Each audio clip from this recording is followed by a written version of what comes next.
I think just about everyone would agree that HIV has ravaged sub-Saharan Africa like no other place in the world, but the HIV epidemic is so complex that it's hard to pinpoint why exactly that is.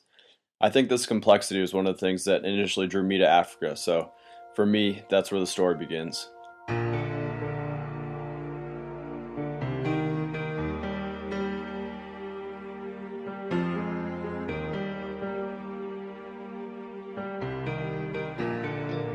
I think with any trip of this magnitude, one of the most important things is preparation. And not just bringing the things on the packing list, I mean really preparing yourself emotionally for an experience that a lot of times might feel like you're on a completely different planet.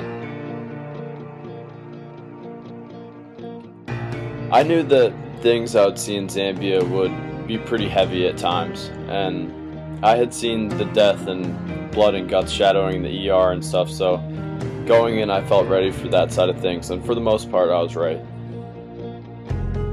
Arriving in Zambia, the toll HIV had taken on the population there slowly became more and more obvious, and everywhere I looked, there was some type of poster or other advisory about safe sex. It didn't take long to realize that I hadn't seen a single man my age, and they were just gone, killed off by HIV. But as soon as the shock of the differences had worn off, I started to realize that fundamentally, Mwandi wasn't that different. You know, kids still ran around with the same energy of any kid their age, and people watched them and made sure they didn't do anything too dangerous. Even the hospital was much more similar than I expected.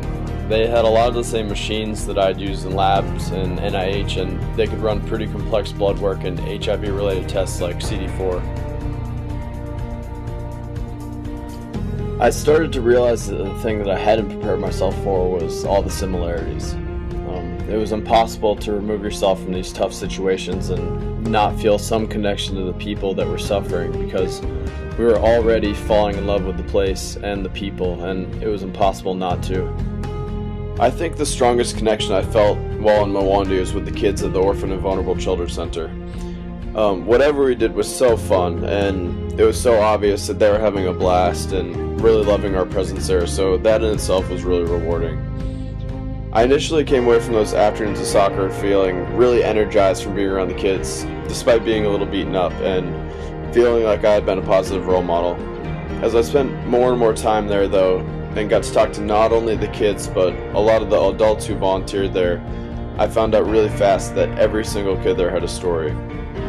Every single one, and they were the most inspiring stories that I'd ever heard.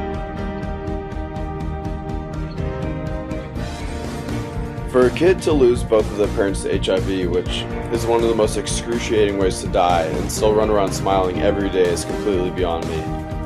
I had so much more to learn from them than they did from me, and coming out of the experience, it was not the things that were hard to see that changed me, but the things that I couldn't fight.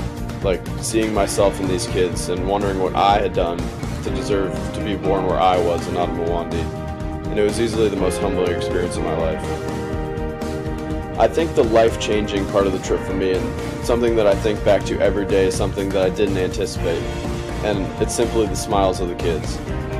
These beautiful smiles despite having nothing.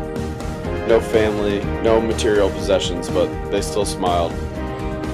And seeing the kids and the people in Mwandi in general get by with nothing but the support of those around them and the people that they loved absolutely changed how I see my life. And I continue to live changed by Mwandi and focused on becoming a physician so that next time I return, I'll be able to make a bigger positive impact. So, until then.